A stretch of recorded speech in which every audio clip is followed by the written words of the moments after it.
Alright y'all, today is all about fire and how to build one. Now, I'm going to start by saying this is not a video on how to make fire. So, to start, you're going to need one very simple tool, or one tool that does a very simple thing. And that is some kind of fire starter, whether that's a lighter, matches, flint and steel, however new or old-fashioned you want to go. You need something to start the fire, because today is about building up your fire, creating it, maintaining it, and fueling it. Now, if y'all would like me to make a video on how to make fire, drop a comment down below and maybe I'll get around to that. But without further ado, let's get on to it and start with step number 1, which is build your fire pit. What you want to do is you want to find some rocks just like this. Something nice, big enough to pick up that you can line around the outside of your fire pit. So once you got a couple rocks like this, then we'll move on to creating the pit itself.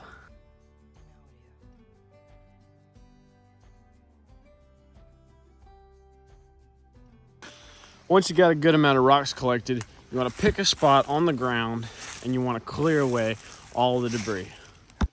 All right, y'all, I cleared away this little spot right here. You can see I moved all the grass and the leaves and everything, just sort of swept it or derooted it, pulled it to the side. You don't want any grass or leaves or anything on the ground. It's best to just have dirt. And what you're gonna do is outside of this, you're going to line all of your stones. Once you do that, we'll move on to the next step.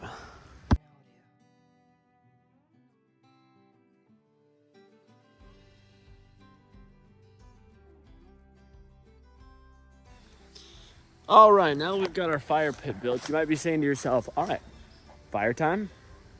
It's not fire time yet. The reason is we want to be able to not only build our fire, but we want to enjoy it.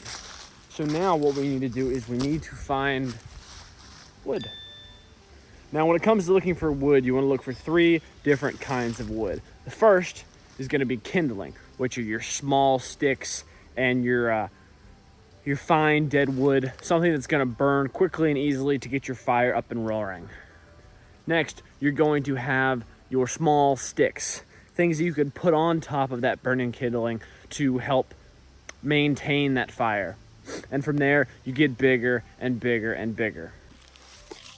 A more sad option, but no less useful, would be something like a Starbucks cup. Now, not only are you getting your fire started, but you're also picking up litter. Now, because these cups are usually made of paper, they'll burn pretty easily, as well as these little sleeves that they've got on them. So you could use that as your kindling if you don't have anything else.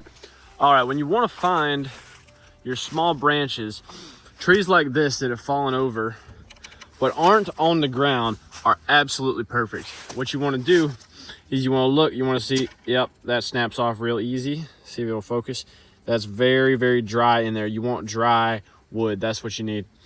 And with these, it's great because the moisture falls and drips down and it doesn't just sit on the ground like some of these might be a little more damp and wet, because even though the ground might not feel wet, it is more so than something that's just hanging here drying out.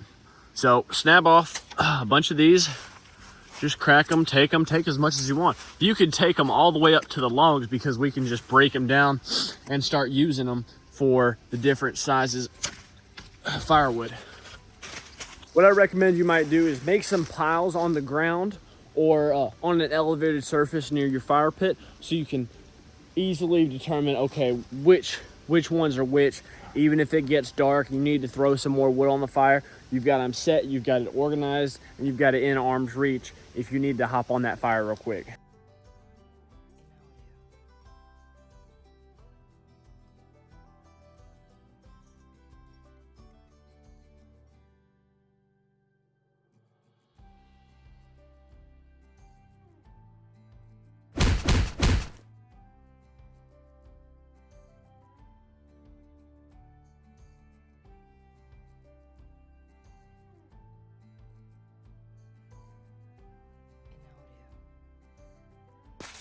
All right.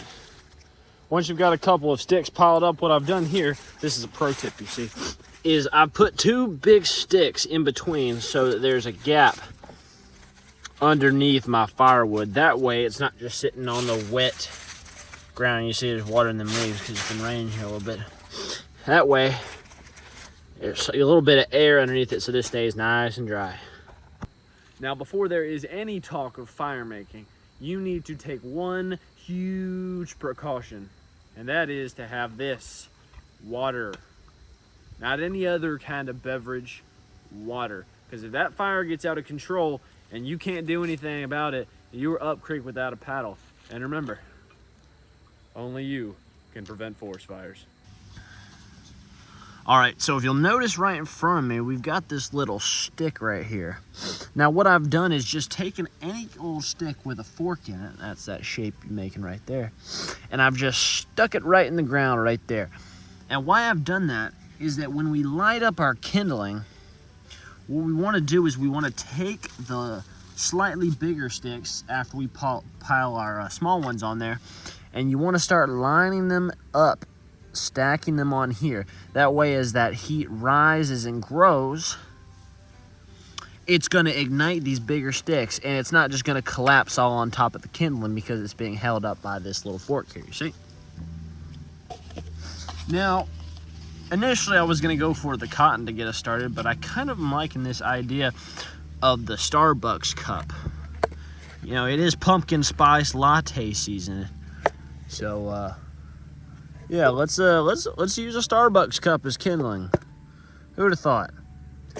Now, I want to make sure I preface saying don't use the lids, because that is plastic and I would not recommend breathing that in. All right, so we want to make this as efficient as possible. So go ahead, if you got one of these sleeves, or well, I've got one of these sleeves anyway, and I'm going to tear it up and just start throwing it in here. What that's going to do is, instead of making this just empty, it's going to put flammable material in there as well. Well, here we go. The pumpkin spice latte kindling. What we're going to do is we're going to light at the bottom because the flame will always grow up. And we've got a solid bottom, so this is probably about the best place to light. Let's get it going. All right. All right. Perfect. This is exactly what we want. We want that fire to start burning, start rising. Beautiful. Come on, pumpkin spice latte. Now what we're gonna start doing is layering these small sticks all on top. Ooh, she's hot already. We're gonna start layering these sticks all on top of our pumpkin spice latte. All right. Let's go. Look at us. Making a fire the city boy way. All right, boom. Who'd have thought? See? Starbucks is good for something. Never thought it'd be a fire maker. Woo, look at that. Dang. I never thought I'd think a Starbucks cup could be the best fire starter on the internet. You heard it here, folks.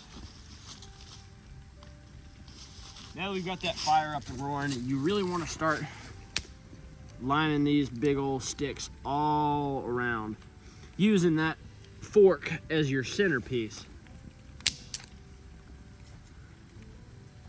This is the greatest thing I've ever seen in my life. I'm going to move it a little more to the center just so I can have that fire circulate. I can hardly speak. This is amazing. This is amazing. I think I might actually start going to Starbucks after this. All right, now you notice the fire's caught here, but what do we got in here? It's a whole lot of dead space. We don't want that. So now what we're gonna do is we're gonna start taking our kindling and you're gonna stick it down in there.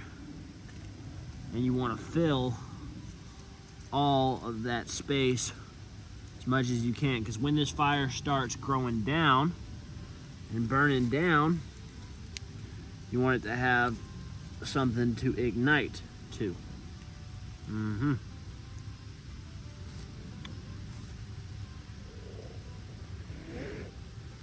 If yours happens to not be igniting as well as mine, feel free to blow on it a little. Adding some oxygen is very, very, very helpful when it comes to starting and maintaining that fire. So now that we've got that gap filled, that fire is gonna start growing down, not just up. Because it's gonna look down and say, "Woo, down there. We got some good fuel down there."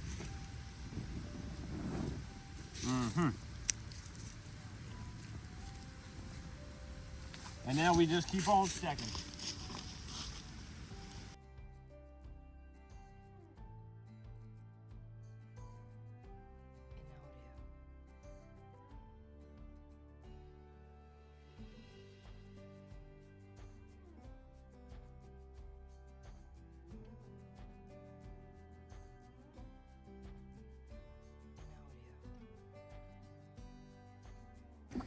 Feel free to fiddle around with your fire all you want. But before you know it, you will have the first ever well-burning pumpkin spice latte fire that YouTube has ever seen. Mark it down as the first, ladies and gentlemen. Now that you got your fire up and roaring, we come to the most important part of building a fire. You maybe ask yourself, well, we already got the fire. What else is there to do? Enjoy it. Fill your fire. Take in your hard work. Sit down. Listen to some music. Have a drink. As for me, woo, I got me some marshmallows. Whatever you like to do to enjoy and relax, do it. You've earned it. You have officially built yourself a little fire. Now, whether you're enjoying this by yourself or with someone special, the boys, a lady friend perhaps, whatever it is, you are the hero of the evening. You have, woo, she's burning. I guess we're just too good at making fire, ladies and gentlemen. Too good at making fire. You know what? That's all right. I don't mind a little crisp. I don't mind a little crisp on my marshmallow.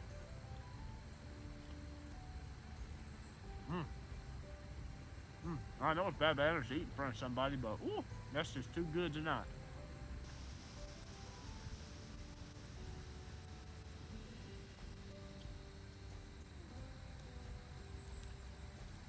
There you go. Golden brown. Just for you. When you are done and you're ready to go, do the right thing. Make sure you pour water all over that fire. And don't you be leaving here until all those embers are snuffed out. Once it stops smoking, stomp on it. I don't care how much they're hurrying you in. Unless there's some axe murderer out there trying to kill you, put out the fire. Now, I do want to say, while I am many things, a survivalist, bushcrafter is not one of the things. I'm just a country boy that likes to do stuff like this, get outside, get into nature, and I hope that's how you take this, just to teach you a new skill or make an entertaining video, whatever it may be. I hope you did learn something, and I hope you did enjoy, because I really enjoy getting out here in nature and doing these. And if you do like these outdoorsy, more hands-on, in the woods type of videos, let me know in the comment section below. I'd love to know. But until then, my name is Christian. This is Ask a Country Boy, and I'll see you later.